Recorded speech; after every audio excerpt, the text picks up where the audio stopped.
I'm not a fan of the niggas going in on Mel like that.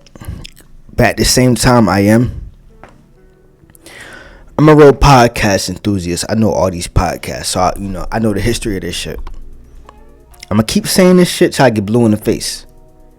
Mel was in a podcast called Hollywood Unlocked with Jason Lee and this dude named Gio.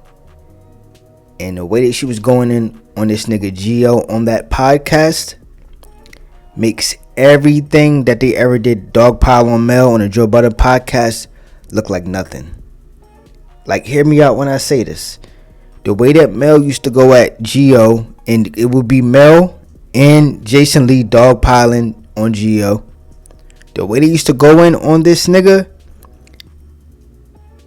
the way that they talk about Mel on the Joe Budden podcast, when she was on the podcast after Patreon, Reddit, all that shit, it's only 10% of how Mel used to be on that show. Mel was a demon on that show when it came to Gio. So anyway, who is this? Long Jumping Ask, that's my boy. Long Jumping Ask 4448, one of the top Reddit posters. He posts, Joe says Mel is old and single, and Mark jumps in with the Canadian Accurate Cat, one of the top comments, says, I used to love to laugh and kiki at all the jokes till they're about him.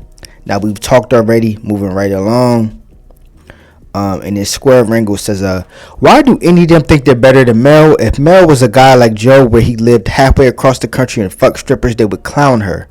If she was with a guy like Ish who got her pregnant, didn't marry her, hid her from the world, and bought her property or her name because his shit was fucked up, they would clown her.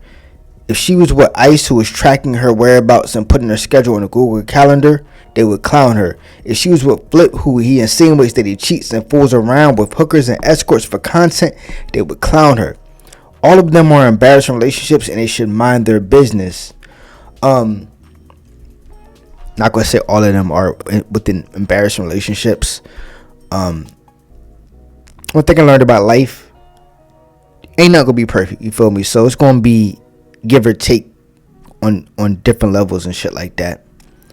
I think when it comes to Mel, her not being nigga, that's a choice. Like, she could, like, it don't have to go a certain way, you feel me? There could be somebody who's 80 years old who never had a girlfriend. I wouldn't tell somebody to do that. I would tell anybody, if you out here living your life, you want to live as many lives as possible, you feel me? You want to live the life single, married. You might want to live in Atlanta, then go to LA. You might want to, be a fan of karate and then, ride motorcycles. Just, we're put out here to live this life. You feel me? Mel being an older lady and single, I don't think that's so much of an issue. You feel me? She focused on her career. She been focused on her career.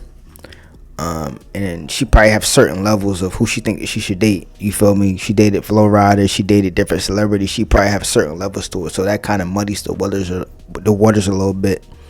She probably could go get a solid dude that's making $50,000-$60,000 a year or whatever like that. Good job, good looking dude, good brother, good heart. But she probably feel like she above that. But it's a lot of niggas like that too who can go get a solid chick. You feel me? But they feel like they above that. Him breaking down Mel's situation, him breaking down Flip, all these people like that, it is a good point. You feel me?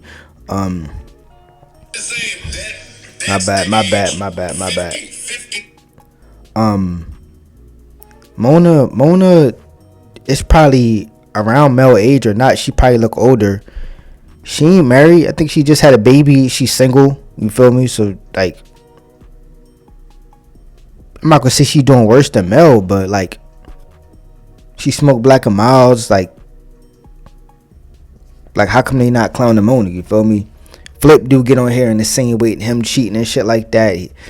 He's married, but he's like, you could tell that he tries to toe along the line, act like he's single and trying to be out here and shit like that. Joe, the same way. Ish not married. Amani kind of single. So it's like they kind of pick and choose who they're going to clown.